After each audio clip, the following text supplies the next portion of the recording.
بسم اللہ الرحمن الرحیم۔ السلام علیکم جماعت سوئیں مضمون اردو الف بچوں، آج ہم سبق نمبر 13 کی پڑھائی کریں گے۔ سبق نمبر 13 ہے احرام مصر، حرم کی جمع احرام، ٹھیک ہے، اور مصر ملک کا نام ہے۔ پیارے بچوں، اس سبق میں ہم احرام کے مصر کے بارے میں پڑھیں گے۔ احرام مصر مٹی اور پتھر سے بنائے گئے ہیں۔ یہ مصریوں نے اپنی لاش ممی کو محفوظ کرنے کے لیے احرام بنائے گئے ہیں، ٹھیک ہے۔ یہ مصری جو تھے تو وہ ان کا جب بھی کوئی بھی بادشاہ آتا نا تو وہ کیا کرتے کہ وہ مزدوروں کو لگا کے تو احرام بناتے۔ احرام ایک کمرے کی صورت کے ہوتے تھے۔ ان احرام میں سونے سے بنے ماسک، کرسیاں تیار اور قیمتی اشیاء تھیں، ٹھیک ہے، ہوتی تھیں۔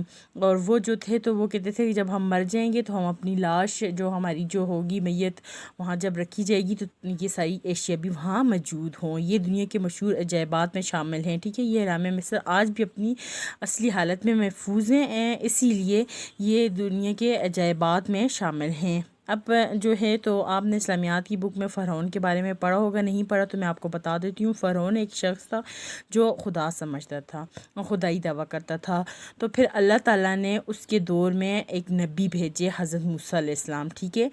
حضرت موسیٰ علیہ السلام اور فرعون کی آپس میں جب لڑائی ہوئی تو اللہ تعالیٰ نے حضرت موسیٰ علیہ السلام کو ایک لاٹھی دی ہوئی تھی۔ جب وہ زمین پہ اس کو مارتے تھے تو وہ کیا بن جاتا تھا، وہ ان کا جو عصا تھا، وہ لاٹھی جو تھی وہ یہ سانپ کی شکل میں بن جاتی تھی، سانپ بن جاتا تھا۔ یہ جو بھی وہ چاہتے تھے وہ کرتی تھی، ٹھیک ہے۔ تو حضرت موسیٰ علیہ السلام نے اس لاٹھی کو جب دریا میں مارا تو وہ راستہ بن گیا۔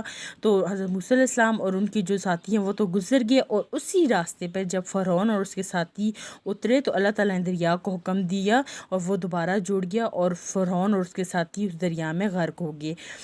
اب جو ہے عبرت حاصل کرنے کے لیے فرعون کی لاش پر ہر سال گوشت آ جاتا ہے اللہ تعالیٰ کے حکم سے، ٹھیک ہے، اور ہر سال پھر اس کی لاش پہ چوہے چھوڑے جاتے ہیں اور چوہے اس گوشت کو کھاتے ہیں۔ اب ہم اپنے سبق کی پڑھائی کی طرف آ رہے ہیں۔ تو ہمارا سبق نمبر 13 ہے احرام مصر۔ پیارے بچوں، کیا آپ کو معلوم ہے احرام مصر قاہرہ میں تقریباً 4,500 سال پرانی عمارت ہیں۔ یہ عمارات دراصل مصر کے بادشاہوں کی آخری آرام گاہ ہیں، ٹھیک ہے۔ احرام مصر جو ہیں یہ مصر کے بادشاہ جو تھے تو ان کی آخری آرام گاہ تھیں۔ قاہرہ کے نزدیک صحرا میں واقع عظیم تاریخ عمارت مصر کی آمدنی کا بڑا ذریعہ ہے، ٹھیک ہے۔ یہ جو احرام مصر ہے نا، یہ کہتے ہیں کہ مصر کی آمدنی کا بہت بڑا ذریعہ ہے، کیونکہ دنیا کے سارے جتنے بھی لوگ ہیں وہ ان کو دیکھنے آتے ہیں۔ ان بلند و بالا پیرامڈ مخروطی مقبروں کی تعمیر، اب پیرامڈ کہتے ہیں مٹی سے بنے گے یہ جو احرام ہے، ٹھیک ہے، مقبروں کی تعمیر اور اس کے اندر موجود راستے ہر سال لاکھوں سیاحوں کی دلچسپی کا باعث بنتے ہیں، ٹھیک ہے۔ تو اب یہ اوپر ہم نے پڑھا ہے نا کہ یہ مصر کی آمدنی کا ذریعہ ہے، کیونکہ یہاں بہت سے سیاح جو ہیں وہ آتے ہیں اور ان کو دیکھتے ہیں کہ مصر کے بادشاہ جو تھے ان نے اس دور میں کیا بنایا۔ تاریخ دانوں کا کہنا ہے کہ احرام کی تعمیر دراصل دریائے نیل کے کنارے رہنے والے باشندوں نے کی، ٹھیک ہے۔ اب تاریخ کیا کہتی ہے کہ یہ جو احرام ہے یہ کس نے کی، جو دریائے نیل جو تھا اس کے کنارے باشندے جو لوگ رہتے تھے انہوں نے کی۔ ہر سال دریائے نیل میں سیلاب آتا تو وہ سب بے گھر ہو جاتے، ان کے پاس کچھ بھی نہ بچتا۔ ایسے میں وہاں کا بادشاہ انہیں ضروریات زندگی کی سب چیزیں دیتا، اور وہ بادشاہ کی اس سے محبت کے اظہار میں اس کے لیے احرام کی تعمیر کیا کرتے تھے۔ یہ تعمیرات تقریباً 20 برس تک چلیں، کیونکہ مزدور موسم تبدیل ہونے پر واپس اپنے علاقوں میں چلے جاتے اور اگلے سال لوٹ کر آتے تھے۔ اس کے بنانے والے ہنرمندوں کو داد دیے بغیر نہیں رہ پاتے، ٹھیک ہے۔ اب جو یہ احرام مصر جن مزدوروں نے بنائے کہتے ہیں وہ بہت زیادہ انہیں مہارت سے بنائے ہیں۔ مصر میں دریافت ہونے والے اکثر احرام سقارہ اور جیزہ میں ہیں۔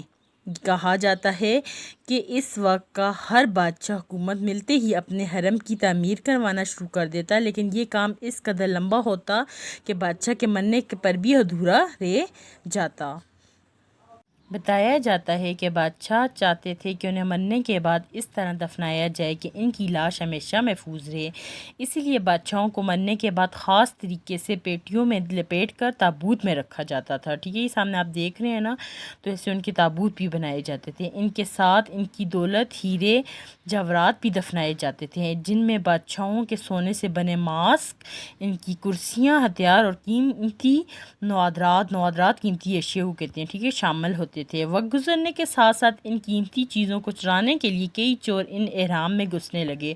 اب جیسے وقت گزرتا گیا، بادشاہ ختم ہوتی گئی، تو چور ان احراموں میں جاتے، لیکن ان احرام کی تعمیر کچھ اس طرح کی گئی ہے کہ اندر تابوت تک جانے کے لیے کئی راستے ہیں، ٹھیک ہے، اب تابوت تک جانے کے لیے کئی راستے ہوتے تھے، جن میں جا کر، جن سے گزر کر اکثر لوگ راستہ بھٹک جاتے تھے، جب اندر جاتے تو راستہ ہی بھول جاتے تھے، واپس آنے کا راستہ، اور اندر اندھیرے گھروں میں گر کر کئی لوگوں کی موت ہو جاتی تھی، اور جو تابوت تک پہنچ جاتے وہ قیمتی چیزوں کے ساتھ ممی پر سے پٹیاں تک اتار کر لے جاتے تھے، اسی لیے اب ان میں سے کئی بادشاہوں کے تابوت اور ممی مغرب کے عجائب گھروں میں رکھی ہیں۔ فرعون کی ممی بھی 1888 میں یہیں سے دریافت ہوئی تھی اور اب فرانس کے عجائب گھر میں موجود ہے۔